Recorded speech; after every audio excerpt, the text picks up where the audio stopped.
درود چاو راگاتسی، خوش اومدید به یه ویدیو دیگه از دنیای هردمبیل. اگر که از فیزیک متنفرید که حتما ببینید. اصلا لازم نیست که شما ذره فیزیک بدونید، یه سری حقایق خیلی جالب و مغز منفجر کن از فیزیک. خاکتوس فیلم اینترستلار رو دیده باشید، اون کاملا غلطه.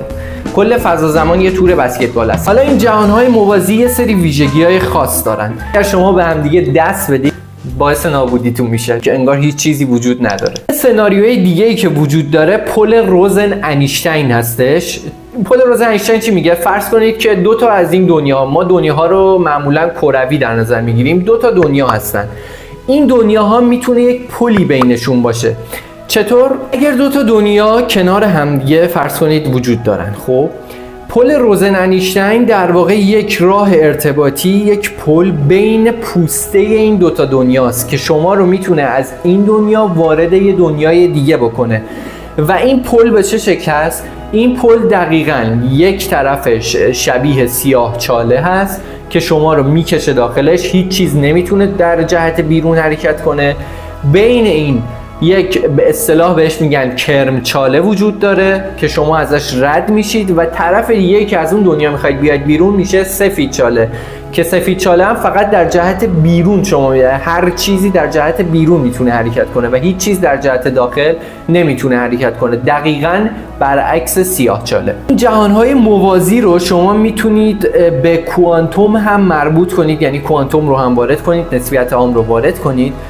و اگر هر دو اینها رو در نظر بگیرید، یکی از سناریوهایی که خیلی جالبه و اتفاق میفته اینه که ما که تو این دنیا الان هستیم در ابعاد بالاتر که دور و اطراف ما هستن، فقط انقدر این ابعاد ریز و کوچیک هستن که ما نمیتونیم ببینیمشون و احساسشون نمی کنیم، ولی میلیونها احتمال از ما داره همزمان توی ابعاد بالاتر اتفاق میفته. فرض کنید من الان مثلا کاکتوس رو در این ثانیه الان بلند کردم، نسخه دیگه از من همین الان که داره اتفاق هم میفته کاکتوس رو بلند نمیکنه، یا اینکه کاکتوس رو اینطوری داره بلند میکنه.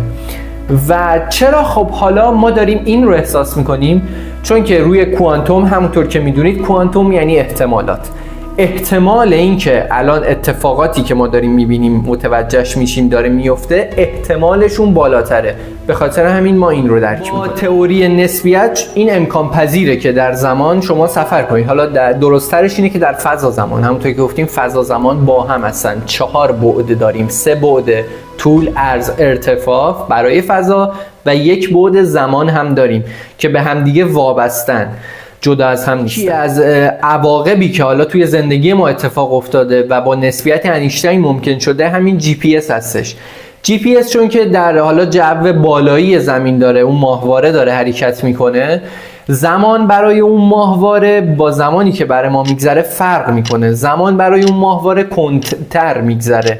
ولی چطوری که ما جی پی اسمون انقدر دقیق داره کار میکنه، یعنی همزمان میدونه من اینجام، همزمان اگه من 2 قدم برم جلوتر، 5 متر برم جلوتر، باز همونجا رو نشون میده که باز همشون از روی محاسبات نسبیت به دست میاد. ما این رو در نظر میگیریم که زمانی که برای ماهواره داره میگذره چجوری داره میگذره، زمانی که برای ما داره میگذره چطور میگذره، چون این نور، حالا سیگنال، اون اطلاعات باید به سمت ماهواره فرستاده بشه و دوباره از ماهواره به اون حالا دکل مخابراتی یا هر چیزی فرستاده بشه و این ارتباطه وجود داره دیگه و شما باید نسبیت رو حتما در نظر بگیرید، وگرنه جی پی اس کلا کار نمیکنه و همش غلط غلوط میشه، چون تایما با هم دیگه متفاوت میشه و شما نمیتونید دقیقاً لوکیشن یک چیز رو تشخیص بدید اگر نسبیت رو در نظر نگیرید. حالا اتفاق دیگه که باز این هم از نسبیت به دست میاد سفر در زمان هست. سوالی که خیلی پیش میاد اینه که اگر که سفر در زمان ممکنه، پس چرا کسی از آینده الان نمیاد که ما متوجه بشیم؟ آیا انسان یعنی هیچ وقت به اون تکنولوژی دست پیدا نمیکنه که بتونه ماشین حالا فضا زمان رو بسازه؟ یه توضیحی که راجع به این داده میشه، استیون هاکینگ این توضیح رو داده، اینه که ما میتونیم در زمان سفر کنیم، ولی وقتی که به گذشته برمیگردیم، حالا یا به آینده، ما فقط ناظر هستیم. یعنی نمیتونیم تأثیری توی اون محیط داشته باشیم، فقط میتونیم نگاه کنیم. و این میتونه توجیه کنه که شاید از آینده به زمان ما سفر کردن ولی نمیتونن اتفاقی رو رقم بزنن، نمیتونن تأثیر گذار باشن و فقط دارن نگاه میکنن. همونطور که گفتیم پس زمان و فضا نسبی هستن، درسته؟ پس اگر ما بتونیم به تکنولوژی دست پیدا کنیم که سرعت نزدیک به سرعت نور، سرعت بالا بتونیم حرکت کنیم، سفینه، فرض کنید یه سفینه‌ای باشه که سرعت خیلی بالا بتونه حرکت کنه، شما میتونید فرض کنید 1 میلیارد کیلومتر رو در عرض 1 ثانیه طی کنید. چون که از روی نسبیت شما وقتی سرعت خیلی بالا دارید، اینجا اگر باشید سرعت یهو فرض کنید اون موتور اون سفینه رو شما روشن بکنید و سرعت بالایی داشته باشید، در عرض 1 ثانیه میتونید یه نقطه دیگه ای از کیهان باشید. سرعت یک ذره، جسم، هر چیزی بالا میره، نزدیک به سرعت نور میشه، 2 تا اتفاق خیلی مهم واسش میفته: اتساع زمان که زمان حالا سریعتر میشه و انقباض طول. یعنی ما باید بتونیم یک سفینه‌ای، ماشین سفر در زمانی بسازیم که بتونه این اتفاق رو تحمل کنه. یعنی چی؟ یعنی شما اگر سرعت تو خیلی بالا، سرعت نزدیک به سرعت نور باشه، برای فرض کنید یه سوار سفینه‌ای شدید و میتونه به اون سرعت برسه. این سفینه وقتی به سرعت‌های بالا میرسه دچار انقباض طول میشه. یعنی حتی شما اگر به سرعت نور برسید طولتون 0 میشه. فرض کنید خاکتوز طولش مثلا 40 سانتی متره. خب اگر با سرعت نزدیک به سرعت نور حرکت کنه، طولش ممکنه بشه مثلا 5 سانتی متر، 10 سانتی متر و دچار انقباض طول میشه. مورد اتساع زمان که همین باعث میشه که این ماشین سفر در زمان ما کار کنه و 10 میلیارد کیلومتر رو در عرض 1 ثانیه طی کنیم. بخوام با یک مثالی که حالا مثال خود انیشتین هم هست بهتون توضیح بدم. فرض کنید شما داخل یک قطار نشستید و اون قطار شروع کنه با سرعت بالا، سرعت نزدیک به سرعت نور حرکت کنه. یک نفر هم اونجا توی ایستگاه داره به شمایی که توی قطار نشستید نگاه میکنه.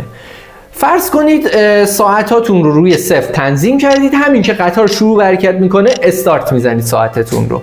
برای شما اگر 5 ثانیه فرض کنید، اینا همه فرضات، دقیق نیست ارقام، فرض کنید 5 ثانیه اگر برای شما بگذره و شما تو اون قطار در حال حرکت باشید، برای کسی که توی ایستگاه ثابت واسطاده و داره شما رو نگاه میکنه 10 ثانیه میگذره که دقیقاً ساعتاتون هم همزمان بوده. هیچ چیزی رو ما عوض نکردیم، فقط تنها چیزی که اینجا عوض شده سرعت بالاست که باعث میشه این اتفاقات بیفته. یعنی اتساع زمان برای شما سریعتر میگذره، برای کسی که ثابت داره به شما نگاه میکنه کندتر میگذره. دقیقاً اتفاقی که تو اون مثالی که اگر از ویدیوهای قبلی یادتون باشه زدیم.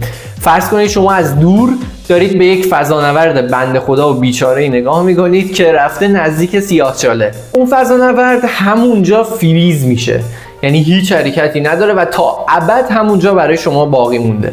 ولی اگر از دید اون فضانورد نگاه کنیم، اون فضانورد خودش وارد سیاهچاله میشه و حالا چون گرانش اونجا به شدت زیاده، فضانورد تیکه پاره میشه و اصلا جون سالم به در نمیبره.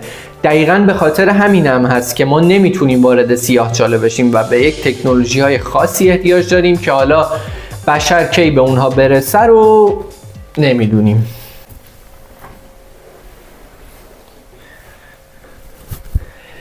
و یه سوال دیگه که اینجا ممکنه پیش بیاد اینه که ما گفتیم سیاهچاله سیاهه و در واقع همه چیز رو میبله داخل خودش. چطور ما داریم سیاهچاله ها رو رصد میکنیم و ازشون حتی عکس گرفتیم؟ این چطور ممکنه؟